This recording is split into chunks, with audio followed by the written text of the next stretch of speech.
அவர் என் கூட வாழ்ந்துகிட்டே இருக்காரு. அவரை என்னால மறக்கவே முடியாதுண்ணா.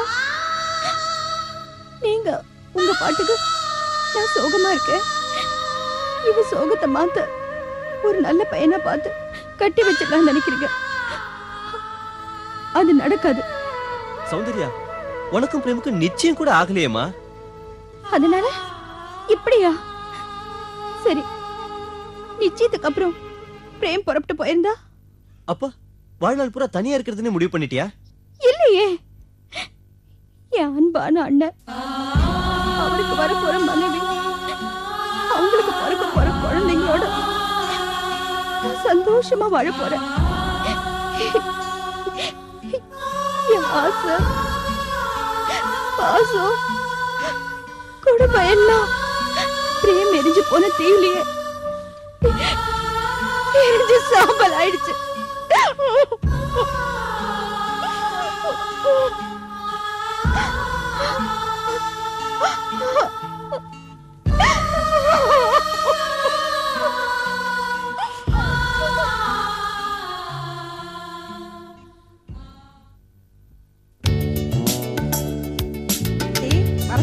சந்தோஷம் தெரியுது. என்ன விஷயம்?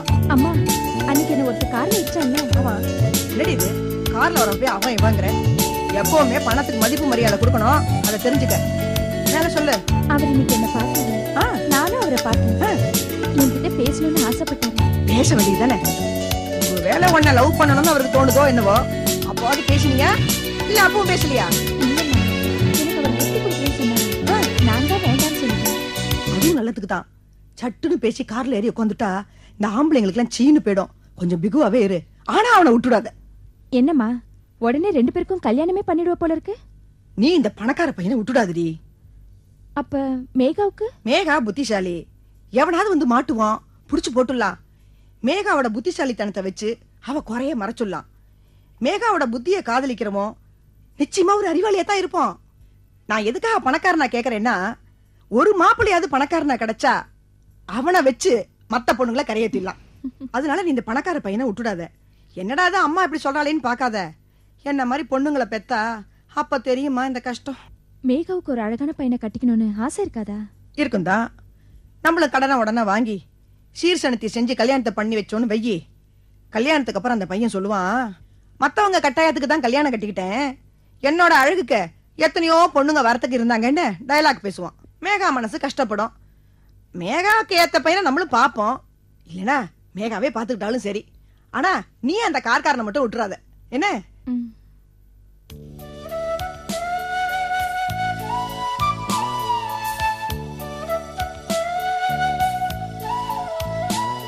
அந்த பணக்காரனை நாம கட்டிக்கிட்டா நாமளும் பணக்காரன் ஆயிடுவோம். அப்புறம் இந்த பஸ், ஆட்டோ இதெல்லாம் மறந்துட்டு ஏசி கார்லயே போகலாம். ஆளும் நல்லா தான் இருக்கான்.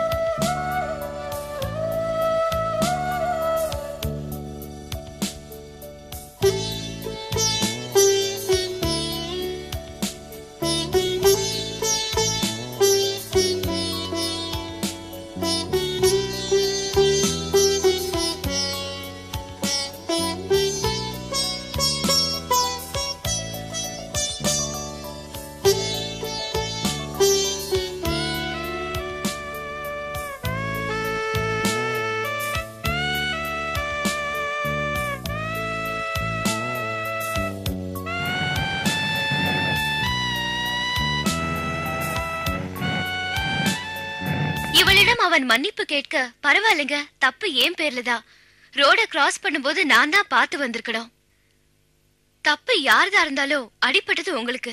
வாங்க ஹாஸ்பிட்டலுக்கு போலான்னு தன்னோட கார்லயே ஏத்திட்டு போயிருக்காரு. இன்னும் மனிதாபிமானம் இருக்கிறது என்றுதானே அர்த்தம். என்ன அருமையான குரல். அன்னைக்கு ரோட்ல பார்த்து பேசினமே அதே பொண்ணுதானா? ரேடியோல பேசினதும் அதே பொண்ணுதானா? அவளேதான், நிச்சயமா அவளேதான். நான் கொடுத்த பொக்கே அவ கையில இருந்ததே. எனக்கு கால் கட்டு போட்டு வராச்சே. வாட்? கால் கட்டுனா கல்யாணம்? நீங்க கார்ல இடிச்சு கால் கட்டு போட்டீங்களே, அத சொன்ன.